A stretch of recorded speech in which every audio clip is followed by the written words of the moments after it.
By level 80, a character in Genshin Impact would already have his or her final ascension bonus. Plus, you can max out that character's skills after unlocking his or her final ascension. But it takes over 600,000 Mora to level a character from level 80 to 90, which many players know is quite steep unless you've got Child to finance for you. So the question is it worth it to level up a character from level 80 to 90? I'm JJ, and let's dive deeper into this question. Take note that it's possible to plow through most of the game's content without maxing out the levels of your characters. If you have a good team of characters at level 80, you can even take on and beat the last floors of the Spiral Abyss. If you want to make Spiral Abyss and the other challenges in the game easier for you, then maxing out your characters can be worth the investment. Think of it as something like swapping out a standard broom for a Roomba. The broom is definitely cheaper than the robot vacuum cleaner, but buying the Roomba means that you no longer have to spend the extra time sweeping dirt manually. Now back to Genshin Impact. The game doesn't tell you that it takes the level gap between your character and the enemy into account. The larger the gap between both entities, the lesser damage the attacker deals. For example, if a level 80 slime attacks a level 90 character, your character would take reduced damage from the attack.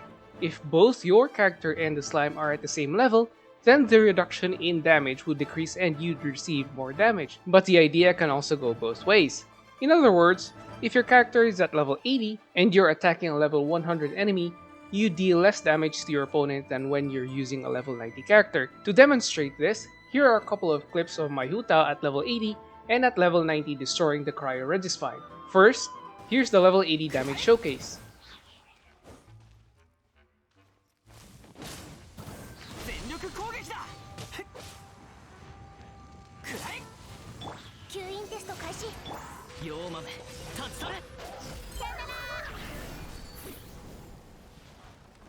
After that, I leveled up my Hutao to level 90 and went on to destroy the boss again.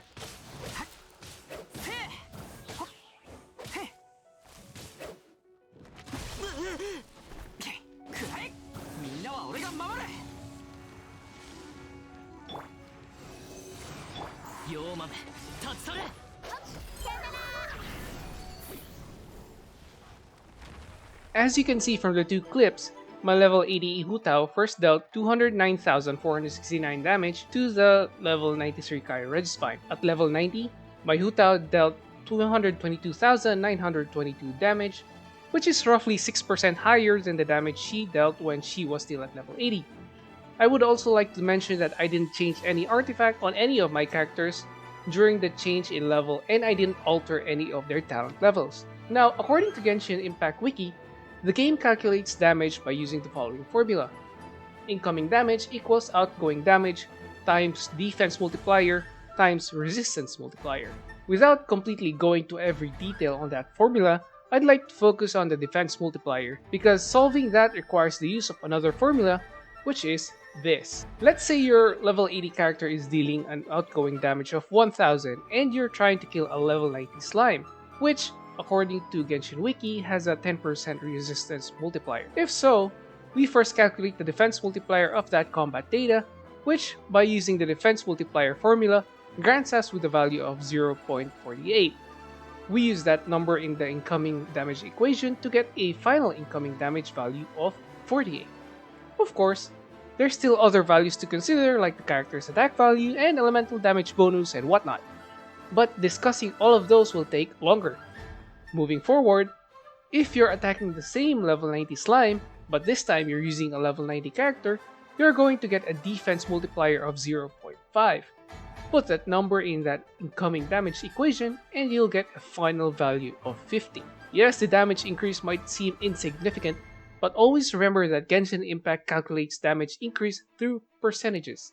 Still, every point of increased damage dealt to enemies will help you defeat higher level enemies easier than before. So I suggest investing the Mora to your characters that you want to be at level 90. You can start with your main DPS such as Hutao, Keqing, or even Barbara if you have her as your main.